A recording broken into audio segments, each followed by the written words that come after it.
Livre 3, 1. Acte volontaire et acte involontaire de la contrainte.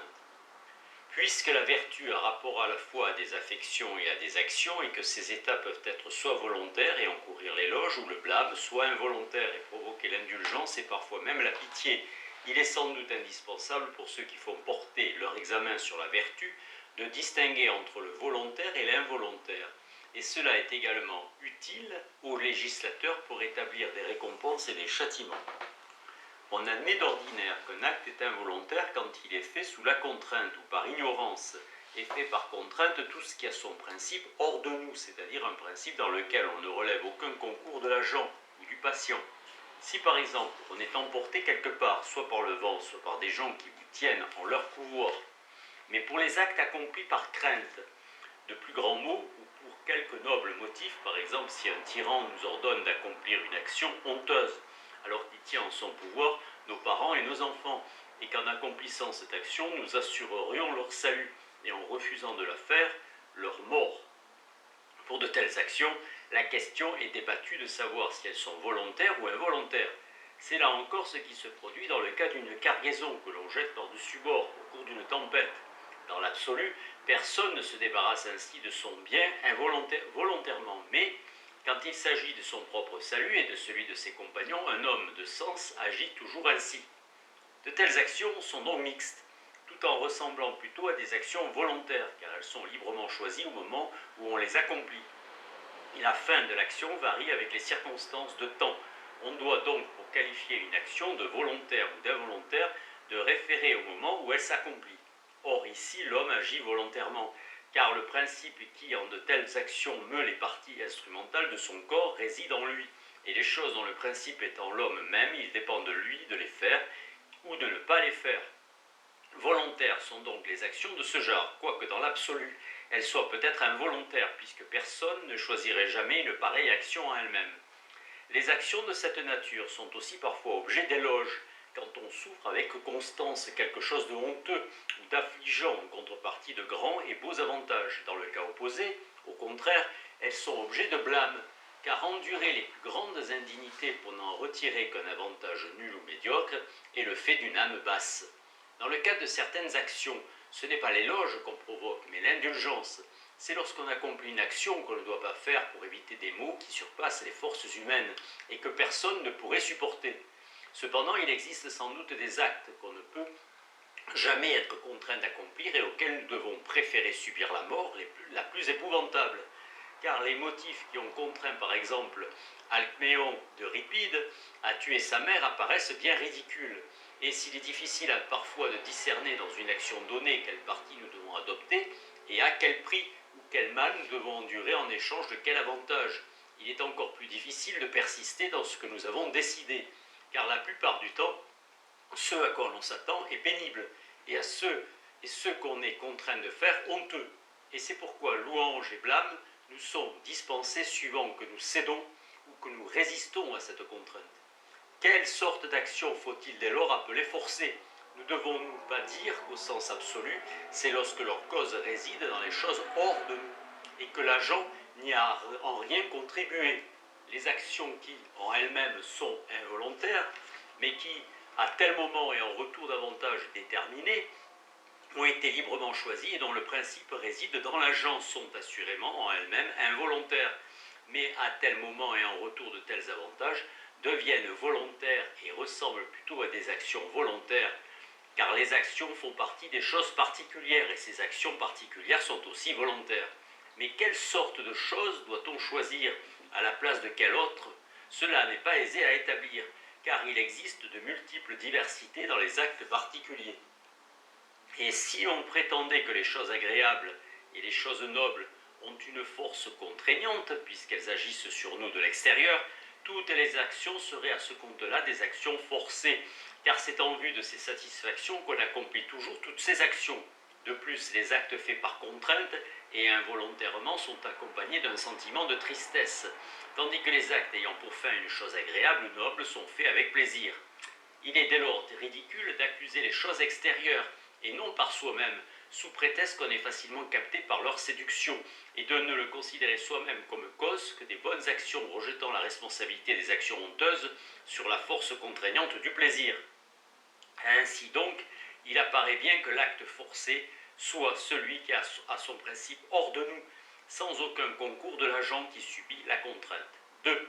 Acte involontaire résultant de l'ignorance. L'acte fait par ignorance est toujours non volontaire. Il n'est involontaire que si l'agent en éprouve affliction et repentir. En effet, l'homme qui, après avoir accompli par ignorance une action quelconque, ne ressent aucun déplaisir de son acte, n'a pas agi volontairement, puisqu'il ne savait pas ce qu'il faisait, mais il n'a pas non plus agi involontairement, puisqu'il n'en éprouve aucun chagrin. Les actes faits par ignorance sont dès lors de deux sortes. Si l'agent en ressent du repentir, on estime qu'il a agi involontairement, et s'il n'en se repent pas, on pourra dire, pour marquer la distinction avec le cas précédent, qu'il a agi non volontairement. Puisque ce second cas est différent du premier, il est préférable en effet de lui donner un nom qui lui soit propre. Il y a aussi, semble-t-il bien, une différence entre agir par ignorance et accomplir un acte dans l'ignorance. Ainsi, l'homme ivre ou l'homme en colère, pense-t-on, agit non par ignorance, mais par l'une des causes que nous venons de mentionner. Bien qu'il ne sache pas ce qu'il fait, mais se trouve en état d'ignorance. Ainsi donc, tout homme pervers ignore les choses qu'il doit faire et celles qu'il doit éviter. Et c'est cette sorte d'erreur qui engendre chez l'homme la justice et le vice en général. Mais on a tort de vouloir appliquer l'expression involontaire à une action dont l'auteur est dans l'ignorance de ce qui lui est avantageux. En effet, ce n'est pas l'ignorance dans le choix délibéré qui est cause du caractère involontaire de l'acte, elle est seulement cause de sa perversité, et ce n'est pas non plus l'ignorance des règles générales de conduite, puisqu'une ignorance de ce genre attire le blâme. Ce qui rend l'action involontaire, c'est l'ignorance des particularités de l'acte, c'est-à-dire de ses circonstances et de son objet. Car c'est dans ces cas-là que s'exerce la pitié et l'indulgence, parce que celui qui est dans l'ignorance de quelqu'un de ces facteurs agit involontairement. Dans ces conditions, il n'est peut-être pas sans intérêt de déterminer quelle est la nature et le nombre de ces particularités, dont l'ignorance rendra l'acte involontaire et diminuera par conséquent ou même supprimera la responsabilité de l'agent. Elle concerne l'agent lui-même, l'acte, la personne ou la chose objet de l'acte, quelquefois encore ce par quoi l'acte est fait, c'est-à-dire l'instrument. Le résultat qu'on en attend, par exemple sauver la vie d'un homme, de la façon enfin dont il est accompli, doucement par exemple, ou avec force. Ces différentes circonstances, personne, à moins d'être fou, ne saurait les ignorer tout à la fois. Il est évident aussi que l'ignorance ne peut pas non plus porter sur l'agent, car comment s'ignorer soi-même? Par contre, l'ignorance peut porter sur l'acte, comme par exemple quand on dit « cela leur a échappé en parlant », où ils ne savaient pas ce qu'il s'agissait de choses secrètes, comme Esquile le dit, des mystères. En voulant seulement faire une démonstration, il a lâché le trait, comme le disait l'homme au catapulte. On peut aussi prendre son propre fils pour un ennemi, comme Mérope, ou une lance acérée pour une lance mouchetée, ou une pierre ordinaire pour une pierre ponce, ou encore avec l'intention de lui sauver la vie, tuer quelqu'un en lui donnant une potion, ou en voulant le toucher légèrement, comme dans la lutte à main plate, le frapper pour de bon. L'ignorance pouvant dès lors porter sur toutes ces circonstances au sein desquelles l'action se produit. L'homme qui a ignoré l'une d'entre elles est regardé comme ayant agi involontairement, surtout si son ignorance porte sur les plus importantes, et parmi les plus importantes sont, semble-t-il, celles qui tiennent à l'acte lui-même et au résultat qu'on espérait. Telle est donc la sorte d'ignorance qui permet d'appeler un acte involontaire, mais encore faut-il que cet acte soit accompagné chez son auteur d'affliction et de repentir. Acte volontaire 3. Étant donné que ce qui est fait sous la contrainte ou par ignorance est involontaire, l'acte volontaire semblerait être ce dont le principe réside dans l'agent lui-même, connaissant les circonstances particulières au sein desquelles son action se produit. Sans doute, en effet, est-ce à tort qu'on appelle involontaires les actes faits par impulsivité ou par concupiscence. D'abord, à ce compte-là, on ne pourrait plus dire qu'un animal agit de son plein gré, ni non plus un enfant. Ensuite, est-ce que nous n'accomplissons jamais volontairement les actes qui sont dus à la concupiscence ou à l'impulsivité? Ou bien serait-ce que les bonnes actions sont faites volontairement et les actions honteuses involontairement? Une telle assertion n'est-elle pas ridicule, alors qu'une seule et même personne est la cause des unes comme des autres? Mais sans doute est-il absurde de décrire comme involontaire ce que nous avons le devoir de désirer. Or, nous avons le devoir à la fois de nous emporter dans certains cas et de ressentir de l'appétit pour certaines choses, par exemple pour la santé et l'étude. D'autre part, on admet que les actes involontaires s'accompagnent d'affliction et les actes faits par concupiscence de plaisir. En outre, quelle différence y a-t-il sous le rapport de leur nature involontaire entre les erreurs commises par calcul et celles commises par impulsivité? On doit éviter les unes comme les autres, et il nous semble aussi que les passions irrationnelles ne relèvent pas moins de l'humaine nature, de sorte que les actions qui procèdent de l'impulsivité ou de la concupiscence appartiennent aussi à l'homme qui les accomplit. Il est dès lors absurde de poser ces actions comme involontaires. 4. Analyse du choix préférentiel. Après avoir défini à la fois l'acte volontaire et l'acte involontaire, nous devons ensuite traiter en détail du choix préférentiel, car cette notion semble bien être étroitement apparentée à la vertu et permettre mieux que les actes de porter un jugement sur le caractère de quelqu'un. Ainsi donc, le choix est manifestement quelque chose de volontaire, tout en n'étant pas cependant identique à l'acte volontaire, lequel a une plus grande extension. En effet, tandis qu'à l'action volontaire enfants et animaux ont part, il n'en est pas de même pour le choix, et les actes accomplis spontanément, nous pouvons bien les appeler volontaires, mais non pas dire qu'ils sont faits par choix.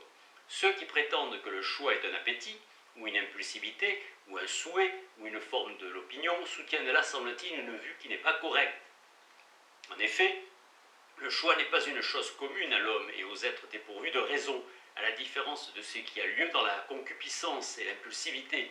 De plus, l'homme intempérant agit par concupiscence, mais non par choix, tandis que l'homme maître de lui, à l'inverse, agit par choix et non par concupiscence. En outre, un appétit peut être contraint à un choix, mais non un appétit à un appétit. Enfin, l'appétit relève du plaisir et de la peine, tandis que le choix ne relève ni de la peine ni du plaisir, mais du bien et du mal. Encore moins peut-on dire que le choix est une impulsion, car les actes dus à l'impulsivité semblent être tout ce qu'il y a de plus étranger à ce qu'on fait par choix. Mais le choix n'est certainement pas non plus un souhait, bien qu'il en soit visiblement fort voisin. Il n'y a pas de choix, en effet, des choses impossibles. Et si on prétendait faire porter son choix sur elles, on passerait pour insensé. Au contraire, il peut y avoir souhait des choses impossibles, par exemple de l'immortalité. D'une part, le souhait peut porter sur des choses qu'on ne saurait d'aucune manière mener à bonne fin par soi-même, par exemple faire que tel acteur ou tel athlète remporte la victoire. Au contraire, le choix ne s'exerce jamais sur de pareilles choses, mais seulement sur celles qu'on pense pouvoir produire par ses propres moyens. En outre, le souhait porte plutôt sur la fin et le choix sur les moyens pour parvenir à la fin. Par exemple, nous souhaitons être en bonne santé, mais nous choisissons les moyens qui nous feront être en bonne santé. Nous pouvons dire encore que nous souhaitons être heureux, mais il est inexact de dire que nous choisissons de l'être, car d'une façon générale, le choix porte selon toute apparence sur les choses qui dépendent de nous. On ne peut pas non plus, dès lors, identifier le choix à l'opinion. L'opinion, en effet, semble-t-il bien un rapport à toute espèce d'objet, et non moins aux choses éternelles ou impossibles qu'aux choses qui sont dans notre dépendance. Elle se divise selon le vrai et le faux, et non selon le bien et le mal, tandis que le choix, c'est plutôt selon le bien et le mal qu'ils se partagent. À l'opinion prise en général, personne sans doute ne prétend identifier le choix, mais le choix ne peut davantage s'identifier avec une certaine sorte d'opinion, à savoir nos opinions particulières portant sur ce que nous savons ou faisons. En effet, c'est le choix que nous faisons de ce qui est bien ou de ce qui est mal qui détermine la qualité de notre personne morale et nullement nos opinions. Et tandis que nous choisissons de saisir ou de fuir quelque bien ou quelque mal, nous opinons sur la nature d'une chose ou sur la personne à qui cette chose est utile ou enfin sur la façon de s'en servir. Mais on peut difficilement dire que nous avons l'opinion de saisir ou de fuir quelque chose. En outre, le choix est loué plutôt parce qu'il s'exerce sur un objet conforme au devoir qu'en raison de sa propre rectitude à l'égard de cet objet. Pour l'opinion, au contraire, c'est parce qu'elle est dans un rapport véridique avec l'objet. Et nous choisissons les choses que nous savons, de la science la plus certaine, être bonnes, tandis que nous avons des opinions sur ce que nous ne savons qu'imparfaitement. Enfin, il apparaît que ce ne sont pas les mêmes personnes qui à la fois pratiquent les meilleurs choix et professent les meilleures opinions. Certaines gens ont d'excellentes opinions, mais par perversité choisissent de faire ce qui est illicite. Que l'opinion précède le choix ou l'accompagne, peu importe ici. Ce n'est pas ce point que nous examinons, mais s'il y a identité du choix avec quelques genres d'opinion.